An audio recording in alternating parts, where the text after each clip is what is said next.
क्या आपने भी किसी ऐसे इंसान को महसूस किया है जो कभी आपकी जिंदगी में बहुत पास आ जाता है, इतना पास कि लगता है बस यही इंसान सबसे सच्चा है, सबसे अपना है, लेकिन अगले ही दिन वही इंसान अचानक ठंडा हो जाता है, मैसेज सीन करके छोड़ देता है, कॉल का जवाब नहीं देता, बात करने का मन नहीं दिखाता, जैसे रातों रात उसके दिल में कुछ बदल गया हो। और आप सोचते रह जाते हो कि आखिर ऐसा क्यों, एक दिन इतना प्यार, दूसरे दिन इतनी दूरी। सच जानना हो तो एक बात समझ लो, कोई भी इंसान अचानक नहीं बदलता, उसके हर पास आने के पीछे एक कारण होता है और उसके हर दूर होने के पीछे भी एक मनोवैज्ञानिक सच छिपा होता है। कभी वो ध्यान चाहता है, कभी वैलिडेशन, कभी पावर कंट्रोल, कभी इमोशनल सुपीरियॉरिटी, और कभी कभी वो इतना कमज़ोर होता है कि स्थिर प्यार को संभाल नहीं पाता। और यही कारण है कि वो कभी पास आता है ताकि अपनी खाली जगह भर सके और कभी दूर जाता है ताकि आपको अपनी कमी महसूस करवाए। लेकिन असली सवाल ये है कि इसका असर आप पर क्या पड़ता है। बहुत सिंपल है, आप बेचैन हो जाते हो, आप ओवरथिंक करने लगते हो, आपको डर लगता है कि कहीं वो दूर ना हो जाए, और इसी डर में आप वो सब कर बैठते हो जिससे आपकी वैल्यू और भी कम हो जाती है। यही खेल है। उनका पास दूर होना कोई मजाक नहीं, ये एक गहरी साइकोलॉजिकल गेम है जिसे समझना बहुत ज़रूरी है। इस वीडियो में हम इसी खेल का पूरा सच समझेंगे और ये भी कि जब कोई इंसान ऐसा करे तो आपको कैसे रिएक्ट करना चाहिए ताकि खेल पड़ते नहीं, खेल आपके हाथ में आ जाए। पार्ट 1, क्यों कोई इंसान अचानक पास आता है, असली वजह जो लोग कभी नहीं बताते। किसी भी रिश्ते में सबसे बड़ा कन्फ्यूजन यही होता है कि एक इंसान कभी इतना पास क्यों आ जाता है कि आप खुद को उसके बिना अधूरा महसूस करने लगते हो, और फिर अचानक वही इंसान ऐसे बदल जाता है जैसे कभी था ही नहीं। लेकिन पास आने का खेल कभी भी अचानक नहीं होता, ये हमेशा मन के पीछे चल रही किसी न किसी वजह से पैदा होता है, जो लोग बोलते नहीं पर उनकी हर हरकत उसी वजह की ओर इशारा करती है। कभी आपने ध्यान दिया होगा, कुछ लोग तब आपके पास आते हैं जब उनकी अपनी जिंदगी में खालीपन बढ़ जाता है, जब उन्हें कोई नहीं मिलता, कोई समझने वाला नहीं रहता, कोई सुनने वाला नहीं होता, तब आप अचानक उनके लिए ज़रूरी बन जाते हो। आपसे बात करना उन्हें सुकून देता है, आपका ध्यान उन्हें इम्पॉर्टेंट महसूस कराता है और आपकी मौजूदगी उन्हें इमोशनल सपोर्ट देती है। इसलिए ऐसे लोग आपसे अचानक ज़्यादा बात करने लगते हैं, आपकी हर बात में दिलचस्पी दिखाते हैं, आपको इम्प्रेस करने की कोशिश करते हैं, और आपको लगता है शायद ये सच में बदल गया है, शायद अब सब ठीक है। लेकिन यहाँ सबसे बड़ा ट्रैप छिपा होता है, क्योंकि ऐसे लोग आपके पास कंफर्ट के लिए आते हैं, कमिटमेंट के लिए नहीं। वे आपके पास आते हैं क्योंकि उन्हें कोई चाहिए होता है, ना कि इसलिए कि वो आपको चाहते हैं। इसलिए वो तभी तक पास रहते हैं जब तक उनकी ज़िंदगी में खालीपन रहता है। जैसे ही उन्हें फिर कोई नया एक्साइटमेंट मिलता है, कोई नया डिस्ट्रैक्शन, कोई नया इंसान, कोई नया मज़ा, वे धीरे धीरे दूर होने लगते हैं, जैसे आप बस ब्रेक टाइम वाला ऑप्शन हो। दूसरी वजह होती है अटेंशन की भूख। कुछ लोग ध्यान के बिना जी ही नहीं सकते, उन्हें अलग अलग लोगों से वैलिडेशन की आदत पड़ जाती है।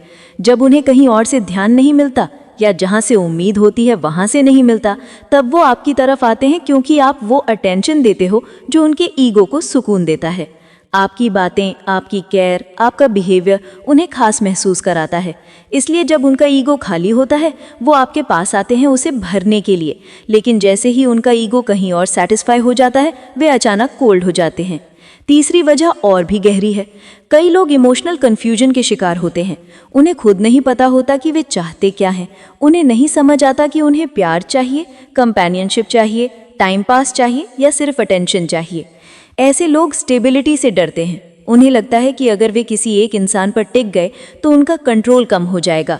इसलिए वे कभी पास आते हैं ताकि आपकी फीलिंग्स की गहराई को टेस्ट कर सकें, ये देख सकें कि आप उनके लिए कितना सोचते हो, और फिर दूर हो जाते हैं ताकि आप और बेचैन होकर उन्हें और ज़्यादा चाहने लगो। ये एक साइकोलॉजिकल पैटर्न है, कभी पास आना, फिर दूर हो जाना, फिर अचानक वापस आ जाना और फिर गायब हो जाना। इस पैटर्न के पीछे एक ही मकसद होता है, आपके इमोशंस को अपने कंट्रोल में रखना। जब आप कन्फ्यूजन में रहते हो तब आप खुद कंट्रोल खो देते हो, और जब आप कंट्रोल खो देते हो तो सामने वाला आपको अपनी कन्वीनियंस के हिसाब से यूज़ कर सकता है। चौथी वजह ये होती है कि कुछ लोग आपके पास तभी आते हैं जब उन्हें लगता है कि आप जा रहे हो, आप बदल रहे हो, या अब आप पहले जैसे अवेलेबल नहीं हो। उन्हें आपकी मौजूदगी की आदत लग चुकी होती है, वैल्यू नहीं।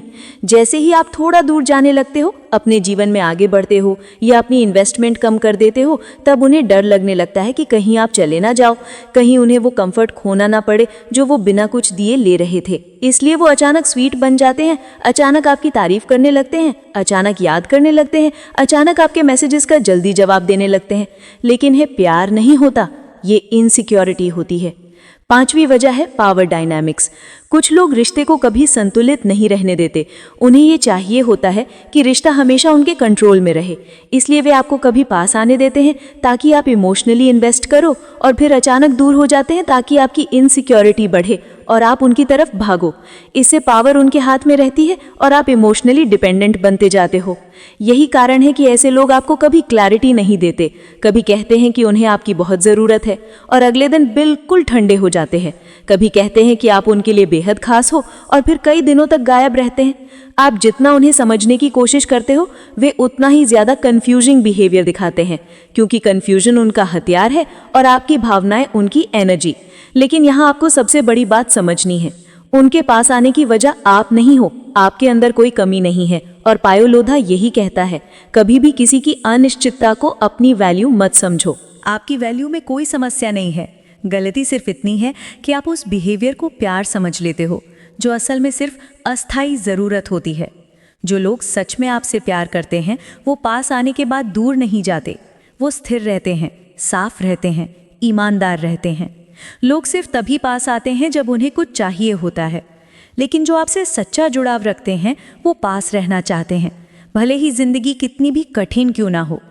ये समझ लेना कि कभी पास कभी दूर होने वाला इंसान आपको नहीं चाहता, वो सिर्फ आपकी मौजूदगी को अपना बैकअप प्लान मानता है। अब सवाल सिर्फ इतना है कि आप इस खेल को समझ पाए या नहीं। अगर समझ गए तो आगे आपकी चालें इस खेल को पलट देंगी और सामने वाला खुद आपके पीछे भागेगा। पार्ट 2, क्यों वो अचानक दूर हो जाते हैं, असली मनोवैज्ञानिक वजह जो वो कभी नहीं बताएंगे। कभी वो पास आते हैं और कभी ऐसे दूर चले जाते हैं जैसे आपकी कोई कहानी ही नहीं थी। ये सब अचानक होता है, लेकिन इसके पीछे अचानकपन नहीं, एक गहरी साइकोलॉजी होती है जिसे ज़्यादातर लोग समझ ही नहीं पाते। आप सोचते हो कि शायद गलती आपकी है, शायद आपने कुछ गलत बोल दिया, शायद आपने ज़रूरत से ज़्यादा केयर कर दी, या शायद आप ही ज़्यादा इमोशनल हो गए। लेकिन सच्चाई ये है कि दूर जाना उनकी आदत है, आपकी वजह नहीं। कुछ लोग अंदर से इतने इमोशनली अनस्टेबल होते हैं कि उन्हें रिश्ता चाहिए भी होता है और रिश्ते की गहराई से डर भी लगता है। उन्हें किसी का पास आना अच्छा लगता है, पर किसी का बहुत पास आना डराता है, क्योंकि बहुत पास आने पर जवाबदेही बढ़ती है और वो लोग उस जवाबदेही के लायक बनना नहीं चाहते। जब उन्हें लगता है कि आप उन पर इमोशनली डिपेंड होने लगे हो, जब उन्हें महसूस होता है कि अब आप उन्हें खोने से डरते हो, तब वो पीछे हट जाते हैं, क्योंकि अब पावर उनके हाथ में आ चुकी होती है और पावर मिलते ही उनका बिहेवियर बदल जाता है। वे सोचने लगते हैं, अब ये मेरी तरफ खुद आएगा, अब मुझे एफर्ट की क्या ज़रूरत है, अब मैं दूर भी रहूँगी तो भी ये बना रहेगा। यही वो पल होता है जहाँ आप टूटते हो और वो खेल बदलते हैं, और उन्हें इसकी पूरी जानकारी होती है। दूसरी वजह, उनका माइंड रियलिटी और फैंटेसी के बीच उलझ जाता है। कुछ लोग रिश्ते में क्लैरिटी नहीं चाहते, उन्हें चाहिए बस इमोशनल थ्रिल, उन्हें चाहिए एक्साइटमेंट, ड्रामा और वो अचानक मिलने वाला हाय जो किसी को कंफ्यूज करके मिलता है।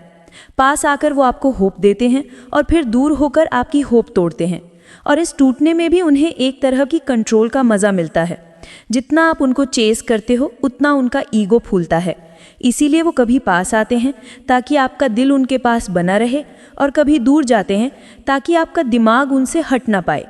उनकी नज़रों में ये सब पावर गेम है। तीसरी वजह, उनके ज़िंदगी में कोई ना कोई ऑल्टरनेटिव चलता रहता है। ये कड़वी सच्चाई है, लेकिन सच यही है। बहुत बार लोग इसलिए दूर होते हैं क्योंकि उनकी अटेंशन कहीं और लग चुकी होती है। कभी कोई नया दोस्त, कभी कोई नई पसंद, कभी कोई नया इंसान, कभी कोई नया डिस्ट्रैक्शन। उन्हें जैसे ही कोई और सोर्स ऑफ अटेंशन मिलता है, वे आपके मैसेजेस को अनदेखा करने लगते हैं।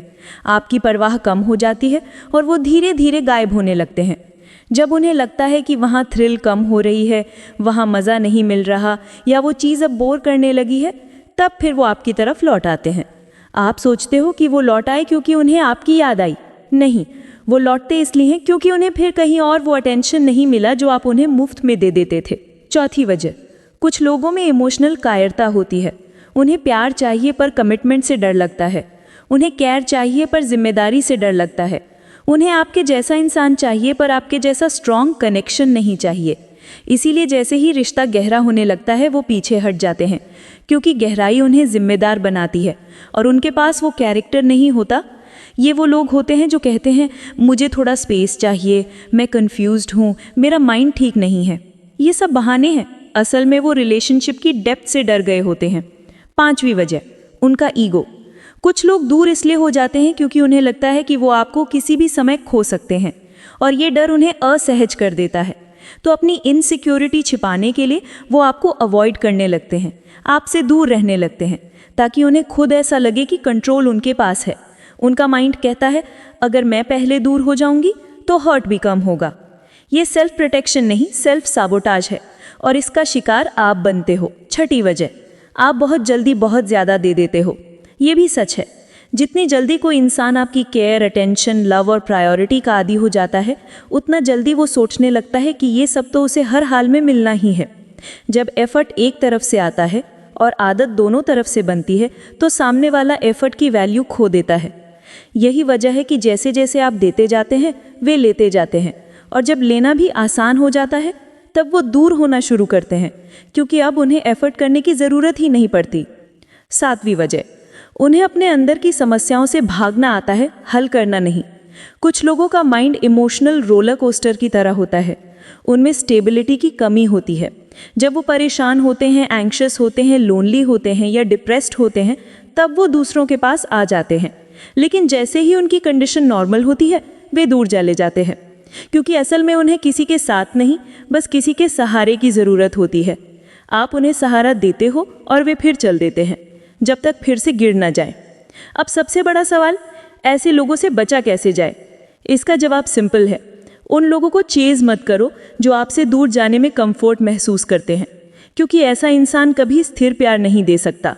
ऐसे लोगों की दूरी आपकी कीमत नहीं बताती, उनकी मानसिक कमज़ोरी बताती है।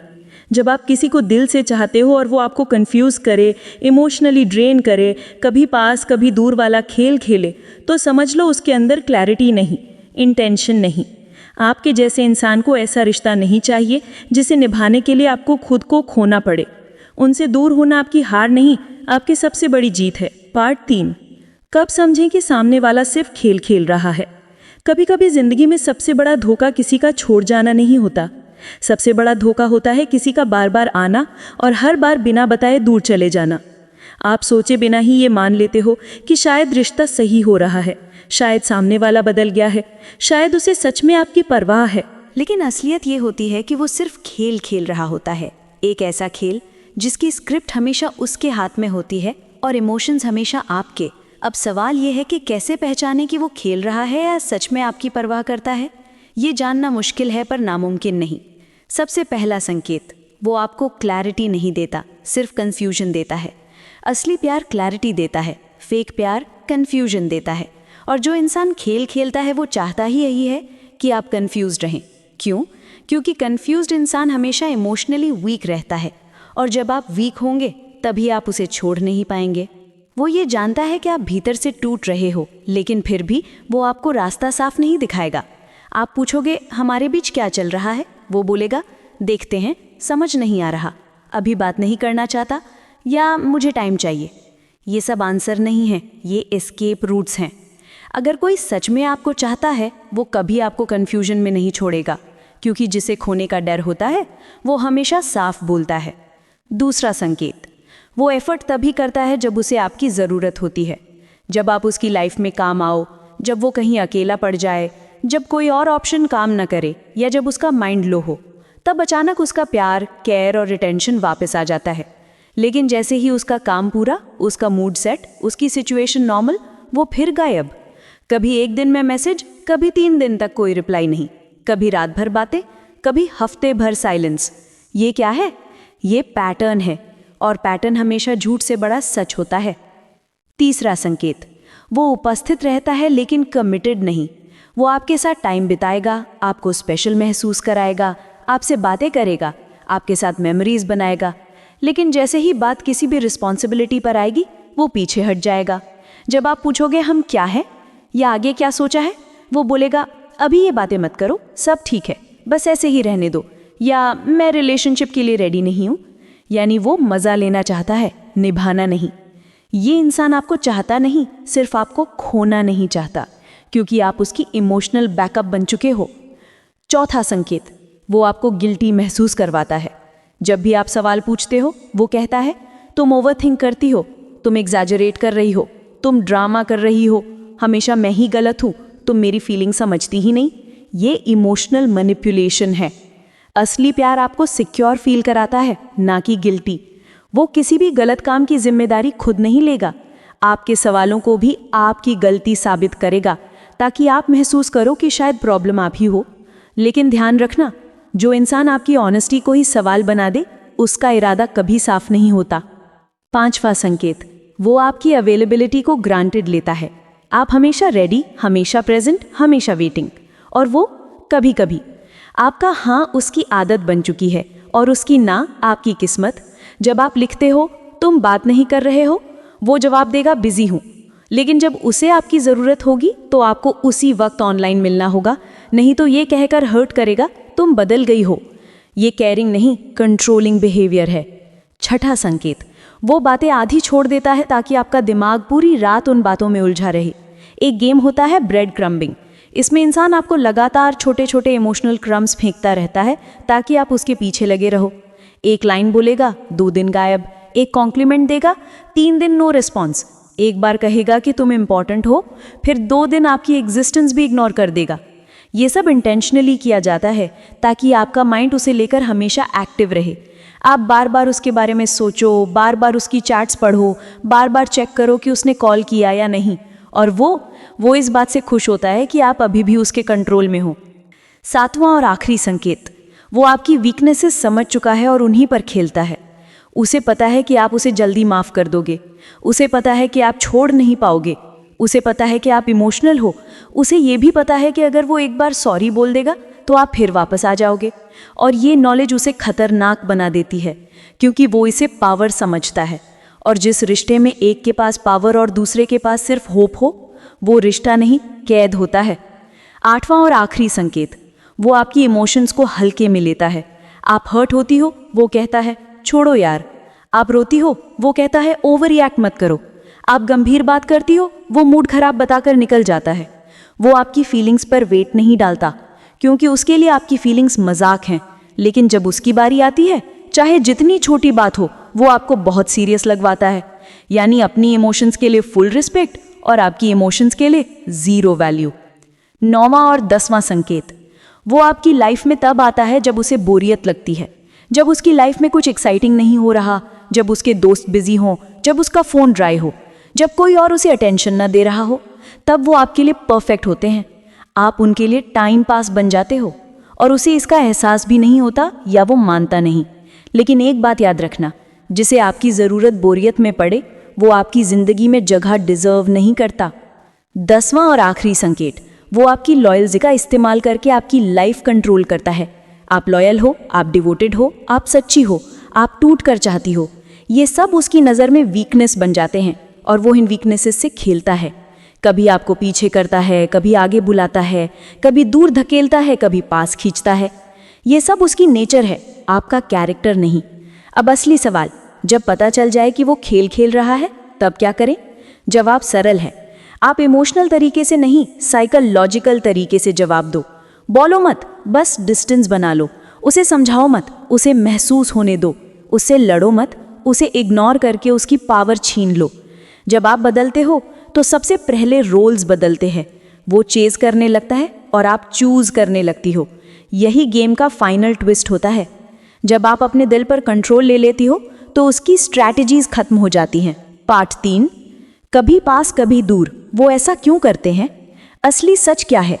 रिश्ते की सबसे खतरनाक चीज़ क्या है पता है? ये नहीं कि कोई आपको छोड़ दे, बल्कि ये कि कोई बार बार आए, आपके दिल में उम्मीद जगाए और फिर अचानक बिना वजह दूर चला जाए।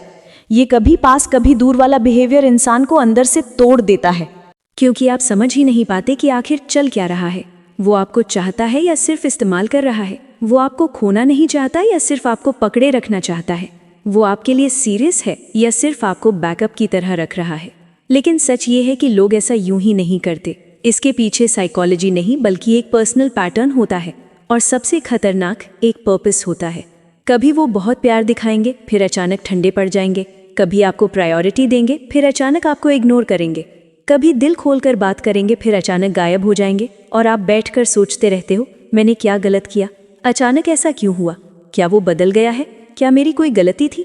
लेकिन ज़्यादातर मामलों में ये आपकी गलती नहीं होती, ये उनका बिहेवियर होता है, उनका पैटर्न होता है।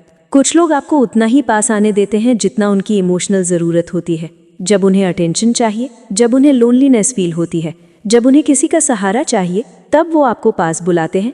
लेकिन जैसे ही उनकी ज़रूरत पूरी होती है, जैसे ही उनके पास कुछ नया डाइवर्ट करने वाला आता है, जैसे ही उनका मूड ठीक हो जाता है, वो आपसे दूर हो जाते हैं। ये बिहेवियर प्यार नहीं होता, ये इमोशनल कन्वीनियंस होता है। और असली दर्द तब होता है जब आप इस कन्वीनियंस को प्यार समझ बैठते हो। आप उनके आई मिस यू को सच मान लेते हो, आप उनके अचानक आए कॉल्स को प्यार समझ लेते हो, आप उनके 2 लाइन के स्वीट मैसेजेस को केयर समझ लेते हो। लेकिन वो मैसेजेस सिर्फ उस वक्त आते हैं जब उन्हें आपकी ज़रूरत होती है, और जब उन्हें ज़रूरत नहीं होती तब आपके मैसेजेस सीन तक रह जाते हैं, आपकी कॉल्स रिजेक्ट हो जाती हैं, आपकी बातें लेटर के लिए टाल दी जाती हैं। ये पैटर्न धीरे धीरे आपको मेंटल टॉर्चर की तरफ धकेल देता है, क्योंकि आपका दिल कहता है वो मुझे चाहता है, और आपका दिमाग ये प्रूव करने में लगा रहता है कि नहीं, वो आपको सिर्फ इस्तेमाल कर रहा है। आपके अंदर एक वॉर चलती है, हार्ट वर्सेस माइंड, और इस वॉर में आप हर बार हारते रहते हो। ऐसे लोग ऐसा क्यों करते हैं? क्योंकि उन्हें कंट्रोल चाहिए। उन्हें ये पसंद है कि आप उनके इंतज़ार में रहो, उन्हें ये पसंद है कि आप हर बार इनिशिएट करो, उन्हें ये पसंद है कि वो चाहे दूर चले जाएं लेकिन आपको उनकी आदत बनी रहे। ये बिहेवियर उन्हें पावर देता है और आपकी डेस्परेशन उन्हें कंफर्ट देती है। कभी आपने नोटिस किया है कि जब आप दूर होने लगते हो, जब आप मैसेज करना कम कर देते हो, जब आप अपनी एनर्जी वापस अपनी लाइफ में डालना शुरू करते हो, तभी अचानक वो वापस आने लगते हैं? ये प्यार नहीं होता, ये सिर्फ डर होता है, आपके दूर हो जाने का नहीं, बल्कि उस कंफर्ट के खो जाने का जो आप उन्हें देते थे। जब आप मौजूद होते हो, उन्हें आपकी वैल्यू नहीं दिखती। जब आप चुप होकर दूर जाने लगते हो, उन्हें घुटन महसूस होने लगती है, क्योंकि अब उनके हाथ से कंट्रोल निकलने लगता है। इस दुनिया में 2 तरह के लोग होते हैं, एक वो जो आपको खोने से डरते हैं, और दूसरे वो जो सिर्फ आपको खोते हुए देखने से डरते हैं, क्योंकि उनके पास आपके जैसा कोई ऑप्शन नहीं होता। आपको पहचानना सीखना होगा कि सामने वाला कौन है। अगर वो आपको चाहता है तो वो कभी आपको कंफ्यूजन में नहीं छोड़ेगा। वो कभी ऐसा बिहेवियर नहीं करेगा कि आप खुद को दोष देने लगो। वो कभी गायब नहीं होगा, कभी हफ्तों बाद कैजुअली मैसेज नहीं करेगा, कभी ये नहीं कहेगा कि मैं बिजी था इसलिए बात नहीं कर पाया। बिजी होना इशू नहीं होता, इशू प्रायोरिटी का होता है, और प्रायोरिटी शब्दों में नहीं, बिहेवियर में दिखती है। आपको जानना होगा कि कोई अचानक कोल्ड क्यों पड़ जाता है, क्योंकि जब कोई इंसान बार बार पास आता है और फिर दूर चला जाता है तो वो आपके साथ नहीं खेल रहा होता, वो आपके इमोशंस के साथ खेल रहा होता है। आप जितना उसे समझाने की कोशिश करते हो, वो उतना ही कॉन्फिडेंट हो जाता है कि आप कहीं नहीं जाने वाले, और यही कॉन्फिडेंस उसे और केयरलेस बना देता है। लोगों के एक्शंस बहुत साफ सच बताते हैं। जो आपको सच में चाहता है वो आपकी लाइफ में जगह बनाता है, जो नहीं चाहता वो एक्सक्यूजेस बनाता है। ये एक्सेप्ट करना दर्द देता है, लेकिन यही सच आपको बचाता है। इसलिए जब कोई कभी पास, कभी दूर, कभी केयर, कभी कोल्ड बिहेवियर करने लगे, तो उससे पूछने के बजाय खुद से पूछो, क्या मैं डिजर्व करती हूँ कि कोई मुझे ऐसे ट्रीट करे? किसी भी रिलेशनशिप में क्लैरिटी लाइफ देती है, कंफ्यूजन धीरे धीरे आत्मा को खा जाता है, और ऐसा बिहेवियर इंसान को अंदर से तोड़ देता है, कॉन्फिडेंस खत्म करता है, सेल्फ वर्थ गिरा देता है। आपको सीखना होगा कि जब सामने वाले का बिहेवियर बदलता है तो आपकी स्ट्रैटेजी भी बदलनी चाहिए। किसी को बार बार चेज करना, किसी को जस्टिफाई करना, किसी के इग्नोर को टॉलरेट करना, ये सब सेल्फ रिस्पेक्ट नहीं, ये खुद को नुकसान पहुंचाना है। जो व्यक्ति आपको बार बार पास बुलाकर दूर कर देता है, वो आपको एक इमोशनल लूप में डाल रहा है, और उस लूप से बाहर निकलने का एक ही तरीका है, साइलेंस प्लस डिस्टेंस। जब आप खुद को पीछे खींच लेते हो तो सामने वाला 2 चीजें महसूस करता है, या तो गिल्ट या एक्सपोजर। अगर वो सच में आपको चाहता है तो गिल्ट उसे अंदर से खा जाएगा, अगर वो सिर्फ खेल खेल रहा था तो एक्सपोजर उसे दूर कर देगा। और याद रखना, दूर होने वाला इंसान खोता वही है जिसने खेल खेला था, आप नहीं। आप अपनी वैल्यू तभी जान पाते हो जब आप गलत लोगों की हैबिट्स को टॉलरेट करना बंद कर देते हो। आप किसी को भी हर बार मौका दे सकते हो, लेकिन अपने दिल को नहीं। क्योंकि दिल जितना टूटता है उतना बदल भी जाता है। और एक दिन ऐसा आता है जब वही इंसान जिसकी वजह से आप रोते थे वही आपकी रिकवरी की वजह बन जाता है, क्योंकि आप फाइनली समझ जाते हो कि कुछ लोगों को खो देना ही सबसे बड़ी जीत होती है। पार्ट 4, जब आप दूर होते हो तब उनके माइंड में क्या चलता है। दुनिया का सबसे बड़ा झूठ क्या है पता है? जब कोई कहता है मुझे फर्क नहीं पड़ता, तुम दूर चले जाओ। असलियत यह है कि फर्क पड़ता है, बहुत ज्यादा पड़ता है, बस वो मानते नहीं, दिखाते नहीं और ईगो के कारण कन्फेस भी नहीं करते। जब आप किसी से दूर जाने का फैसला करते हो, चाहे वो रिश्ता खत्म होने के बाद हो या तब जब वो आपको कंफ्यूज कर करके थका चुका हो, आपकी दूरी उनके अंदर एक ऐसी लड़ाई शुरू कर देती है जो वो खुद नहीं समझ पाते। ये लड़ाई चुपचाप चलती है लेकिन इसका असर गहरा होता है, क्योंकि डिस्टेंस हमेशा दो चीजें सामने लेकर आती है, या तो सच्चाई या डर। और ये डिस्टेंस जितनी लंबी होती है उतनी तेजी से ये दोनों चीजें उनके दिमाग पर चोट करती हैं। सबसे पहले उनके अंदर एक सवाल उठता है, ये अचानक क्या हो गया? उन्हें ये समझ नहीं आता कि जो इंसान इतना केयर करता था, इतना मैसेज करता था, हमेशा अवेलेबल रहता था, वो अचानक कैसे बदल गया। उनका दिमाग इमीडिएटली दो डायरेक्शंस में दौड़ता है, या तो गिल्ट की तरफ या इनसिक्योरिटी की तरफ। अगर उनके अंदर थोड़ी भी इंसानियत बची होती है तो गिल्ट उन्हें अंदर से खा जाता है। वो सोचते हैं शायद मैंने उसे ज़्यादा इग्नोर किया, शायद मैं एफर्ट नहीं दे पाया, शायद मैं ही गलत था। ये गिल्ट उनकी रातों की नींद छीन लेता है। और अगर उनके अंदर ईगो ज़्यादा है तो इनसिक्योरिटी उन्हें परेशान करने लगती है। वो अचानक सोचते हैं कहीं इसकी लाइफ में कोई और तो नहीं आ गया, कहीं इसने मुझे रिप्लेस तो नहीं कर दिया, कहीं ये आगे बढ़ तो नहीं गया। और इंसान को सबसे ज़्यादा डर यही लगता है, रिप्लेस हो जाने का डर, क्योंकि जिसको उन्होंने ग्रांटेड लिया था, जब वो ही अनअवेलेबल होने लगता है तो उन्हें अपनी कमज़ोरी दिखाई देने लगती है। फिर शुरू होता है इरिटेशन का फेज़। वो खुद को समझाते हैं कि मैं क्यों सोच रहा हूँ, फिर भी हर 2 मिनट में आपकी लास्ट सीन चेक करते हैं, आपकी स्टेटस देखते हैं, आप ऑनलाइन आए कि नहीं वो देखते हैं, आपने किसी की स्टोरी लाइक किया नहीं ये तक देखते हैं। वो कुछ नहीं कहते लेकिन अंदर से टूट रहे होते हैं। उनका ईगो उन्हें रोकता है लेकिन ये क्यूरियोसिटी उन्हें चैन नहीं लेने देती। और अगर आप उनकी स्टोरी देखते नहीं, उनके मैसेज का जवाब नहीं देते या उनकी प्रेजेंस इग्नोर कर देते हो तो ये इरिटेशन स्लोली एक ट्रिगर बन जाता है। ट्रिगर किस चीज़ का? इस बात का कि उन्होंने अपने हाथों से उस इंसान को खो दिया जो सच में उनकी परवाह करता था। डिस्टेंस का सबसे बड़ा साइकोलॉजिकल असर क्या होता है? ये आपके वैल्यू को उनके दिमाग में बढ़ा कर देता है। जब आप पास थे आपकी प्रेजेंस उनकी आदत थी, लेकिन जब आप दूर हो जाते हो आपकी एब्सेंस उनकी ज़रूरत बन जाती है, क्योंकि एब्सेंस हमेशा वो दिखाती है जो प्रेजेंस में दिखाई नहीं देता। अब उन्हें आपकी बातें याद आने लगती हैं, आपके मैसेजेस, आपकी कॉल्स, आपकी छोटी छोटी केयर, अब सब एक एक कर उनके दिमाग में फ्लैशबैक की तरह चलती हैं। उनके मन में एक नई डर पैदा होता है, कहीं ये हमेशा के लिए चला तो नहीं गया। और ये डर इंसान को अंदर से तोड़ देता है। वो खुद से पूछने लगते हैं, क्या मैं इंपॉर्टेंट नहीं था? क्या ये अब मुझे नहीं चाहता? क्या मैंने इसे बहुत हर्ट कर दिया? डिस्टेंस उन्हें इंट्रोड्यूस करवाती है उनकी ओन मिस्टेक्स से, और ये रियलाइजेशन उन्हें वापस खींचकर आपकी तरफ लाता है। धीरे धीरे वो खुद के बिहेवियर पर डाउट करने लगते हैं। अब उन्हें लगता है मैंने इसके साथ अच्छा बिहेव नहीं किया, मैंने इसे ग्रांटेड लिया, मैंने इसका प्यार सीरियस नहीं लिया। ये सेल्फ ब्लेम इंसान के कॉन्फिडेंस को हिला देता है। जो इंसान खुद को बहुत स्मार्ट समझता था, जो सोचता था कि आप हमेशा उसके पीछे रहोगे, अब वही इंसान इनसिक्योर बच्चा बन जाता है। अब वो आपको सोशल मीडिया पर स्टॉक करेगा, आपके बारे में म्यूचुअल से इनडायरेक्टली पूछेगा, आपके हर छोटे स्टेप को नोटिस करेगा, और सबसे बड़ी बात, वो खुद को कन्विंस करने लगेगा कि शायद अब ये मुझे नहीं चाहता। ये थॉट उन्हें रातों को सोने नहीं देता। डिस्टेंस का अगला असर ये होता है कि उनके अंदर एक कॉम्पिटिटिवनेस जागती है। वो सोचते हैं अगर ये मुझे इग्नोर कर सकता है तो ये मेरी जगह किसी और को भी दे सकता है। अब वो अंडर प्रेशर आने लगते हैं। अब अपनी ही बातें उन्हें चुभने लगती हैं। वो मोमेंट्स जहां उन्होंने आपको हर्ट किया, वो दिन जब उन्होंने आपको रिप्लाई नहीं किया, वो समय जब उन्होंने आपके इमोशंस को लाइटली लिया, हर एक मेमोरी अब गिल्ट बनकर उनके दिमाग पर चोट करती है। ये गिल्ट सबसे बड़ी पनिशमेंट होती है, क्योंकि ये खामोशी से आती है और खामोशी से ही चुभती है। अब डिस्टेंस जितनी लंबी होती जाती है, उनके अंदर दो ही चीज़ें बचती हैं, रिग्रेट और फियर।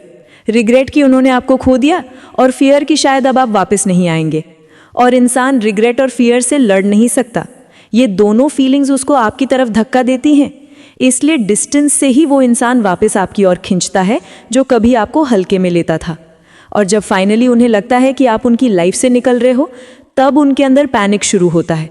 अब वो मैसेज करता है, अब वो कॉल करता है, अब वो केयर दिखाता है, अब वो अपोलोजाइज करने लगता है, अब वो क्लिंगी हो जाता है, अब वो डेस्परेट हो जाता है। और ये डेस्परेशन उनकी असलियत दिखाती है कि जो इंसान कहता था मुझे फ़र्क नहीं पड़ता, उसे हमेशा से फ़र्क पड़ता था, बस वो मानता नहीं था। डिस्टेंस एक इंसान को उसके खुद के रिफ्लेक्शन से मिलवाती है, और जब उसे दिखता है कि आपके बिना उसकी ईगो बेकार है, उसका एटीट्यूड बेकार है, उसकी कोल्डनेस बेकार है, तब उसे समझ आता है कि उसने किस डायमंड को पत्थर समझा था। और यही वो पॉइंट होता है जहां रोल्स बदल जाते हैं। जिसने आपको वीक समझा था वो खुद वीक पड़ जाता है, जिसने आपको इग्नोर किया था वो खुद नोटिस करने लगता है, जिसने आपको टेकन फॉर ग्रांटेड किया था अब वो आपको प्रायोरिटी देने लगता है, जिसे आपकी प्रेजेंस की आदत थी अब उसे आपकी एब्सेंस का डर सताता है। डिस्टेंस सबसे बड़ा ट्रूथ मिरर है। ये दिखा देता है कि रिश्ते में कौन सच में आपके लिए था और कौन सिर्फ कन्वीनियंस के लिए। पार्ट 5, जब आप बदलते हो तब सामने वाला क्यों डरने लगता है। एक रिश्ता तब टूटता नहीं जब दो लोग अलग हो जाते हैं। रिश्ता तब टूटता है जब एक इंसान बदल जाता है और दूसरा उस बदलाव का समझ नहीं पाता। आपने नोटिस किया होगा, जब आप बार बार समझाते थे वो नहीं समझता था, जब आप बार बार पूछते थे वो टाल देता था, जब आप हर्ट होते थे वो कह देता था ओवरथिंक मत करो, जब आप प्रायोरिटीज मांगते थे वो कहता था बिजी हूं। लेकिन जैसे ही आपने खुद को बदलना शुरू किया, अब बात वहीं से पलटनी शुरू होती है। जब आप रोज मैसेज नहीं करते, जब आप हर बात पर एक्सप्लेनेशन नहीं देते, जब आप हर छोटी बात पर इमोशनली रिएक्ट नहीं करते, जब आप खुद को वापस अपनी लाइफ में इन्वेस्ट करना शुरू करते हो, तब उसके अंदर एक डर जागने लगता है। ये डर आपकी दूरी का नहीं, ये डर आपके स्ट्रेंथ का होता है। क्योंकि जिस इंसान को उसने कभी टूटता देखा था, अब वही इंसान मजबूत होकर खड़ा है। और जिस इंसान को उसने कभी रोते देखा था, अब वही इंसान शांत होकर अपनी जिंदगी आगे बढ़ा रहा है। पहले उसे लगता था कि आप उसके बिना नहीं रह पाओगे, अब उसे लगने लगता है कि शायद आप उसके बिना ज्यादा खुश हो। यही डर उसकी नींद उड़ाता है। धीरे धीरे वो ये महसूस करने लगता है कि आप अब उसे जस्टिफाई नहीं कर रहे, आप अब उसके लिए फाइट नहीं कर रहे, आप अब अटेंशन नहीं मांग रहे, आप अब उसके वर्ड्स पर डिपेंड नहीं हो। ये सारी चीजें उसे अचानक अकेला महसूस कराती हैं, क्योंकि जिस इंसान को उसने टेकन फॉर ग्रांटेड किया था वो अब उसकी जिंदगी से सरकने लगा है, बिना नॉइज, बिना ड्रामा, बस खामोशी से। और खामोशी हमेशा सबसे बड़ी सजा होती है, क्योंकि खामोशी इंसान को उसके खुद के गिल्ट से मिलवाती है। अब उसके दिमाग में सवाल चलने लगते हैं, क्या ये सच में आगे बढ़ गया? क्या ये अब मुझे नीड नहीं करता? क्या इसको किसी और ने वैल्यू दे दी? क्या मैंने इसे बहुत हर्ट कर दिया? क्या मैं ही गलत था? ये सवाल उसके कॉन्फिडेंस को धीरे धीरे खा जाते हैं। वो जितना बाहर से स्ट्रांग दिखने की कोशिश करता है, अंदर से उतना ही टूट रहा होता है, क्योंकि उसे अब एहसास होने लगता है कि आप उसकी स्ट्रेंथ एक्सपेक्ट नहीं करते, आप उसकी स्ट्रेंथ डिमांड नहीं करते, आप उसकी बातों से इम्प्रेस नहीं होते, आप उसके एक्शंस पर डिपेंड नहीं करते। ये सारी चीज़ें उसे अचानक अकेला महसूस कराती हैं, क्योंकि जिस इंसान को उसने टेकन फॉर ग्रांटेड किया था वो अब उसकी ज़िंदगी से सरकने लगा है, बिना नॉइज़, बिना ड्रामा, बस खामोशी से। और खामोशी हमेशा सबसे बड़ी सज़ा होती है, क्योंकि खामोशी इंसान को उसके खुद के गिल्ट से मिलवाती है। आप कभी उसकी कमजोरी थे, लेकिन अब उसकी सबसे बड़ी कमी बन गए हो। जब आप बदलते हो तो उसके लिए सबसे मुश्किल चीज यही होती है कि अब वो आपको प्रेडिक्ट नहीं कर पाता। पहले उसे पता था कि आप मैसेज करोगे, आप कॉल करोगे, आप समझाओगे, आप मनाओगे, आप माफी मांग लोगे, चाहे गलती उसकी ही क्यों ना हो। लेकिन अब आपकी साइलेंस के पीछे क्या चल रहा है उसे खुद नहीं पता। यही अनसर्टेनिटी उसे अंदर से परेशान करती है। इंसान हमेशा उसी चीज को खोने से डरता है जिसे वो कंट्रोल नहीं कर सकता, और जब आप खुद को कंट्रोल कर लेते हो तभी आपकी वैल्यू उसकी लाइफ में बढ़ने लगती है। अब वो आपको चेक करेगा, आपको स्टॉक करेगा, आपकी टाइमिंग्स नोटिस करेगा, आपकी स्टोरीज देखेगा, आपके रिएक्शंस ऑब्जर्व करेगा, लेकिन बोलेगा नहीं, क्योंकि बोलना उसके ईगो से टकरा जाता है, और ईगो उसका सबसे बड़ा दुश्मन भी है और सबसे बड़ी कमजोरी भी। वो जितना आपको इग्नोर करने की कोशिश करेगा उतना ही अंदर से आपके बारे में सोचेगा, क्योंकि अब आप उसके लिए आदत नहीं रहे, आप अब एक लॉस बन चुके हो, और हर लॉस इंसान के दिमाग में गहरी जगह बना लेता है। एक समय ऐसा आता है जब उसका अंदरूनी डर उसे भीतर से हिला देता है। वो अपने बिहेवियर को रिविजिट करता है, उसके दिमाग में फ्लैशबैक चलने लगता है। उसे वो हर मोमेंट याद आता है जब आपने उसे प्रायोरिटी दी थी, जब आपने उसे समझाया, उसे संभाला, और उसने आपकी वैल्यू नहीं समझी। अब उसकी गिल्ट उसे हर दिन चुभती है। वो खुद से लड़ता है, कभी मानता है कि उसका अहंकार बड़ा था, कभी मानता है कि उसने आपको हल्के में लिया, कभी सोचता है काश मैंने इसे रोक लिया होता। यही गिल्ट उसे वापस खींचती है। यही गिल्ट इंसान को एहसास दिलाती है कि जो इंसान उसके जीवन में था वो किसी और को नहीं मिलेगा। अब वो सोचता है कि अगर मैं इसे खो दूंगा तो शायद मैं किसी को भी इस तरह से नहीं पा पाऊंगा। यही रियलाइजेशन इंसान को बदल देती है। फिर वो धीरे धीरे अपनी हरकतें बदलना शुरू करता है। पहले वो इनडायरेक्टली कॉन्टैक्ट करता है, कभी आपका स्टेटस चेक करता है, कभी स्टोरी पर रिएक्ट करता है, कभी ऑनलाइन आकर आपकी लास्ट सीन देखता है। अगर आप थोड़ी भी दूरी दिखाते हो तो वो और ज़्यादा एंग्शियस होता है। अगर आप पूरा साइलेंस मेंटेन करते हो तो वो पैनिक होने लगता है, और यही पैनिक उसे आपकी तरफ खींचता है। चाहे वो कितना भी ईगो वाला इंसान क्यों ना हो, आपकी एब्सेंस उसके अंदर ऐसी बेचैनी पैदा करती है जिसे वो बाहर से छुपा नहीं पाता। अब उसके दिमाग में सिर्फ एक ही थॉट चलता है, अगर ये मेरी लाइफ से पूरी तरह निकल गया तो मैं बर्बाद हो जाऊंगा, और ये थॉट उसे बैकफुट पे ले आता है। अब वो आपको खोने से डरने लगता है क्योंकि डिस्टेंस ने उसे दिखा दिया है कि आपकी जगह कोई और नहीं ले सकता। जब आप बदलते हो तब उसके अंदर एक और गहरी रियलाइजेशन आती है कि आप उस इंसान से 1000 गुना मजबूत बन चुके हो जिसके पीछे आप कभी भागते थे। आपका कामनेस, आपकी ग्रोथ, आपका सेल्फ कंट्रोल। पहले आप सोचते थे कि ये मुझे छोड़ ना दे, अब वो सोचता है कि ये मुझे छोड़ ना दे। पहले आप कनेक्ट करने की कोशिश करते थे, अब वो कनेक्ट करने की कोशिश करता है। पहले आपकी लाइफ उसके अराउंड घूमती थी, अब उसकी लाइफ आपके साइलेंस के अराउंड घूमती है। यही पावर शिफ्ट हर गलत इंसान को डराती है, क्योंकि उसने सोचा नहीं था कि जिस इंसान को वो कमज़ोर समझता था वही इंसान एक दिन उसकी सबसे बड़ी इनसिक्योरिटी बन जाएगा। जब आप इमोशनली इंडिपेंडेंट हो जाते हो, उसकी दुनिया का बैलेंस हिल जाता है। उसे आपकी टीयर्स पसंद नहीं थी, उसे आपकी स्ट्रेंथ पसंद नहीं है।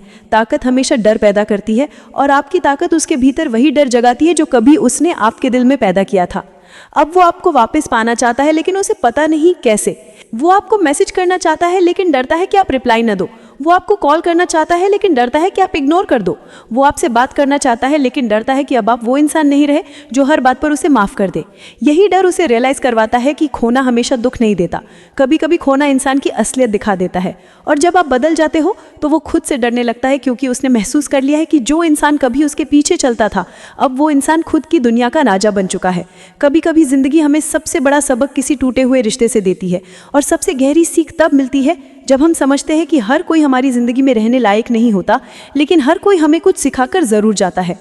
जिस इंसान के लिए आप टूटते रहे, जिसके लिए रोते रहे, जिसके आगे झुकते रहे, एक दिन वही इंसान आपकी खामोशी से डरने लगता है, क्योंकि आपकी दूरी ने उसे वो सच्चाई दिखा दी जिसे वो हमेशा छुपाता रहा था। आज आपने सीख लिया कि किसी रिश्ते को बचाने के लिए खुद को तोड़ना ज़रूरी नहीं है। ज़रूरी ये है कि आप खुद को पहचानो, अपनी वैल्यू समझो, और ये जानो कि आपकी ज़िंदगी का सबसे कीमती हिस्सा हमेशा आप ही हो। याद रखना, आपकी साइलेंस एक दिन उसकी सबसे बड़ी बेबसी बन जाएगी, आपकी ग्रोथ उसकी सबसे गहरी इनसिक्योरिटी बन जाएगी, और आपकी इंडिपेंडेंस उसकी सबसे भारी हार बन जाएगी। वो चाहे कितना भी स्ट्रांग दिखे, लेकिन आपकी एब्सेंस उसकी ज़िंदगी का सबसे बड़ा मिरर है, और उस मिरर में उसे सिर्फ अपनी गलतियां दिखती हैं। वो चाहे कुछ भी ना बोले, लेकिन आपका जाना उसके लिए सबसे बड़ा पनिशमेंट है। अब फैसला आपके हाथ में है, वापस लेना है या आगे बढ़ जाना है। लेकिन इतना ज़रूर याद रखना, जिसने आपकी वैल्यू नहीं समझी उस पर अपना एक भी आंसू वेस्ट मत करना, क्योंकि जिस दिन आप खुद को समझ गए आपको कोई हरा नहीं सकता। अगर आपको महसूस हुआ कि ये बातें आपके दिल तक पहुंची, तो भाई चैनल को सब्सक्राइब ज़रूर करना, क्योंकि यहाँ आपको हर वीडियो में वही ताकत, वही क्लैरिटी और वही साइकोलॉजिकल ट्रूथ मिलेगा जो आपके दिमाग को बदल देगा और दिल को स्ट्रांग बनाए रखेगा। ये था पायल ओझा। मिलते हैं अगले वीडियो में, जहां हर टूटन आपको और मजबूत बनाएगी और हर दर्द आपको आपकी असली पहचान तक ले जाएगा। खुद का ख्याल रखना, क्योंकि आपका ख्याल रखने वाला इस दुनिया में सबसे पहले आप खुद हो।